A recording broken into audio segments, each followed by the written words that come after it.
તો આજે આપણે બનાવવાના છે પુલાવ. પુલાવ માટે ઝીણી ડુંગળી સમારી લીધી છે, ઝીણા ગાજર, શિમલા મરચા અને આ કાકડી છે રાયતું બનાવવા માટે, લીલા વટાણા, લીલા મરચા, એક અડધું લીંબુ લીધું છે અને એક ટામેટું પણ ઝીણું સમારી લીધું છે. ચાલો બનાવીએ પુલાવ. એક કુકરમાં તેલ ગરમ કરવાનું છે, એમાં તેજ પત્તા, સૂકા મરચા, જીરું અને ડુંગળી ઝીણી સમારીને સાતળી લેવાની છે અને 2 મિનિટ સાતળતા રહો.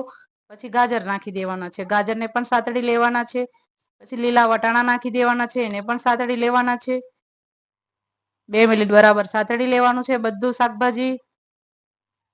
2 મિનિટ પછી સતળાઈ જાય એટલે પછી શિમલા મરચા પણ ઝીણા સમારેલા છે એ પણ નાખી દેવાના છે. શિમલા મરચા ને પણ 2 મિનિટ સાતળી લેવાના છે આપણે. બરોબર 2-3 મિનિટ ઝીણી એકદમ ઝીણી આંચ પર સાતળી લ્યો. પછી લાલ મરચું નાખી દેવાનું છે, હળદર નાખી દેવાની છે, દળેલા ધાણા નાખી દેવાના છે, જીરું પણ નાખી દેવાનું છે થોડુંક એન્ડ બરાબર મિક્સ કરી લેવાનું છે. એને 2-3 મિનિટ ધીમી આંચ પર બરાબર સાતળી લેવાનો છે. પાવભાજી મસાલો 1 મોટો ચમચો નાખી દેવાનો છે અને પછી બરોબર સાતળી લેવાનું છે. બધું મિક્સ કરી લેવાનું છે.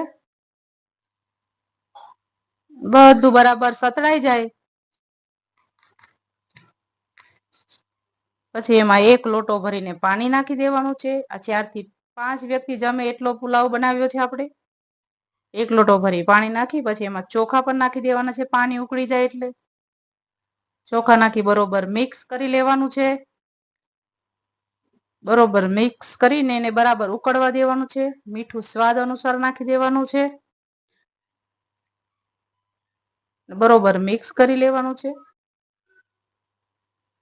અને 1 અડધું લીંબુ નાખી દેવાનું છે અને બરાબર ઉકળે પછી આપણે કુકર બંધ કરી દેવાનું છે.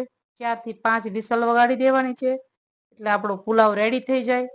ત્યાં સુધી આપણે રાયતું બનાવી નાખીએ. રાયતા માટે ઝીણા સમારેલા ટામેટા, ડુંગળી અને કાકડી લીધી છે.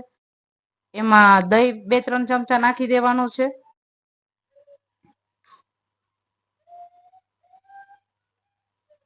અને મીઠું નાખી દેવાનું છે અને દળેલું જીરું નાખી બરોબર મિક્સ કરી લેવાનું છે. એટલે આપણું રાયતું રેડી. એને બરોબર મિક્સ કરી લ્યો.